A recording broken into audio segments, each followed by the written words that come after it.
It's a learning process, I think, for a bunch of us high school coaches who are trying to forge a path for our young athletes, and it's always been about trying. And when I first got into this job 10, 11, 12 years ago, how many guys can I get to D1? That was my only thought process, and it was totally skewed.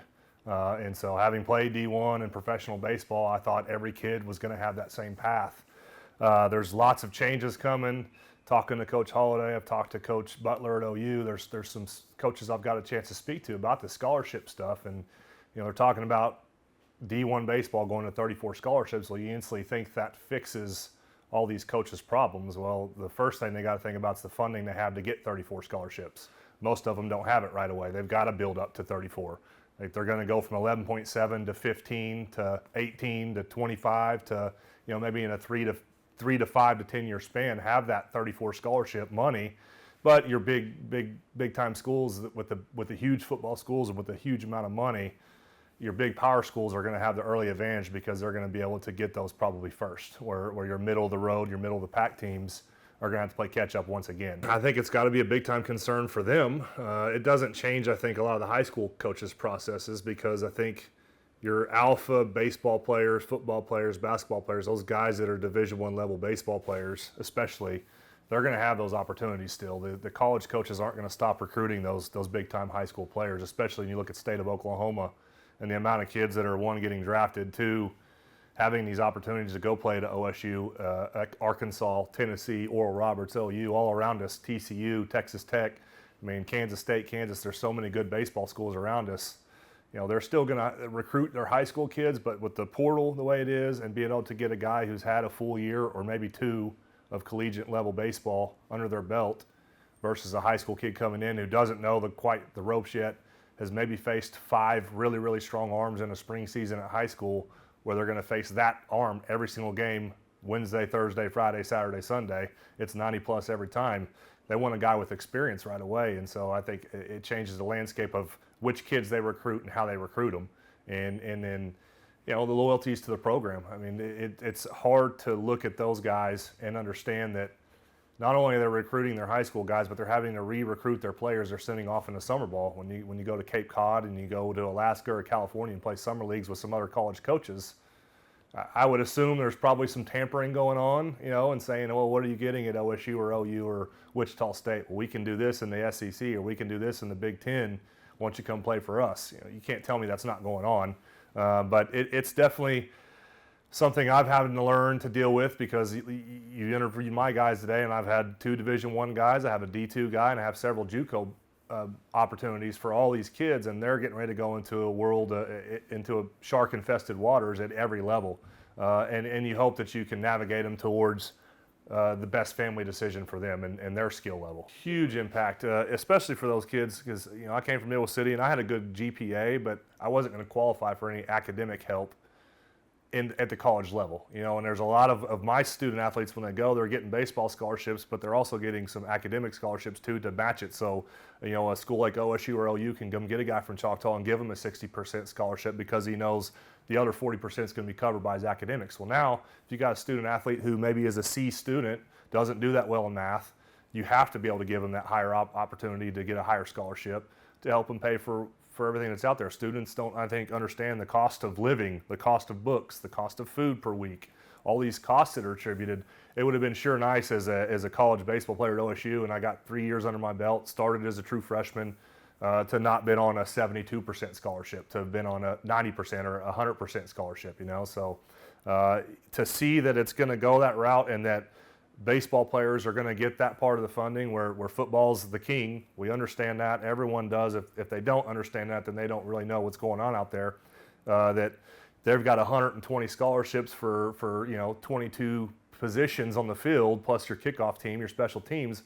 Well, baseball's got 9 positions, but you can't just sign 9 guys and go play a full season. You got to have a 35-man roster at minimum to be able to compete with injuries, to be able to whatever it is on that roster you got to deal with. At the D1 level, I think across the board, I think you lose walk-ons. I think that eliminates the walk-on guy, those dreamer guys that have been program guys their whole lives, and then you see football, basketball, baseball coach pull them in as a junior or senior, and now they finally got a scholarship for them. I think that disappears.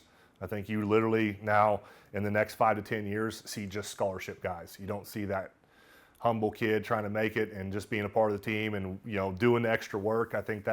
I hope it doesn't disappear, because those are always great stories and great things to see. But if I'm a college baseball coach and I have 34 to work with, I've got to get my 34 guys, And I think, again, it's shock and awe right now. I think everyone's shocked at what's kind of going on, and oh no, we're only got 34 guys. I still think you're going to see 45, 50-man rosters.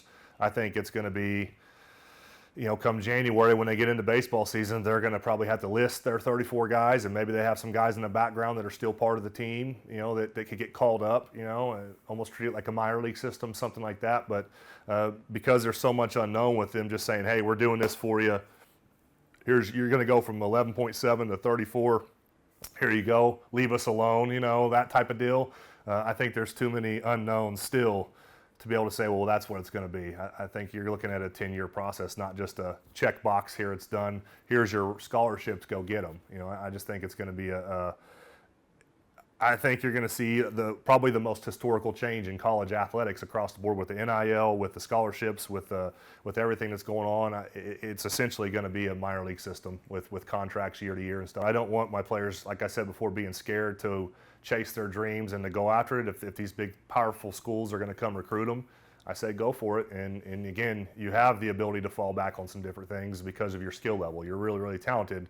There isn't a JUCO that's going to turn those guys down in January, knowing what they've done across the high school field over their careers. We discussed that with my coach at Tennessee, and with 11.7 and going to the 34 scholarships, I was already on a full ride. So either way, I'm taken care of. So they really haven't discussed it with me, but like I said, that's just a discussion that the coaches have had with the players. Shrinking the D1 roster, it just makes every other level of baseball better, I'd say. That means those 8 guys that are missing on the D1 roster, they might bounce to a D2 or they might bounce to a JUCO, and it'll just make all those other levels a lot better. So I think it honestly might just be better for baseball all around, just because it just grows everyone in every level. And honestly, it'll be a big decision for players to make, whether to go to the D1 level or to get drafted. It all depends on their family situations and stuff like that.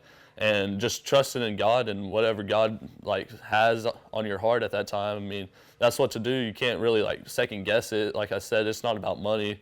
It's about where you think you can grow the most and what you think you can accomplish. Getting more money, for scholarships, 11.7 I thought that wasn't a good amount to give the players. So now that they're getting 34 scholarships, even though there's roster cuts, 34 full scholarships, I mean, that's unthinkable now. So it's obviously, I think it benefits baseball. Me and Coach Holliday, we talked about it.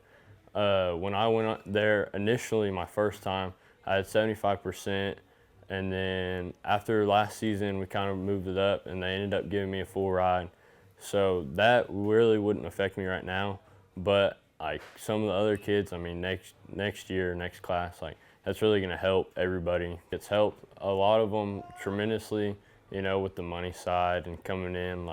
We have a lot of out-of-state guys. I think I'm one of the only ones in my class, other than Ethan Holliday, coming from Oklahoma. But a lot of them, it's helping them with their money going forward to school and helping them get full rides and everything. I feel like it really can affect it in a positive way. It just makes everybody more competitive in that sense, where it's each day you're gonna know there you could be facing a guy from the D1 that is a D1 guy at any level, just because of the new scholarship rules and everything. You're just gonna have to show up and compete and be a dog, basically. I definitely think it will really help that level, just because more or less a lot of these junior college guys, there's several junior college guys that get drafted every year and from all over the junior college level, but they could be D1 kickbacks that the draft was already following, that they just had to go down because of the rules. I think it's going to be tough for some people, especially D1 going down to JUCO with roster spots cutting down. So I know at Paris they haven't taken anyone from D1 level, so that's big for me. They like to take a lot of high school players. It honestly depends for the person how much, their family makes and stuff, but I think it's pretty big to go on a scholarship. My school Colorado Mesa University, their culture is built on going and getting high school kids and developing them. They're not big on going to the transfer portal and getting a JUCO guy. They'd rather just go to the high school, get a guy, and they can develop him because they've developed a great culture at their school where they'll just go get a high school guy and just develop him and play.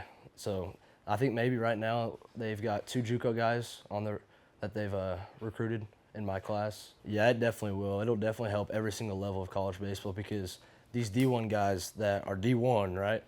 And as soon as they cut them down, they don't have anywhere else to go. So they're gonna go down to the D2, D3, NAI, JUCO, and those guys are already probably a lot better than those guys that are at those schools. So they'll immediately get into those spots, start filling those roles, and then those guys that were in those roles at a D2, D3, then they're gonna have the trickle down effect, and they'll go D3, NAI. So it'll better every single level, and then it's also gonna be hurting a lot of high school kids who think they can go play JUCO baseball, but then those upper levels are gonna be falling. I don't think it'll have a change on me in particular, but it'll definitely, as it gets older, an older rule, it'll definitely have an effect on just the game of baseball.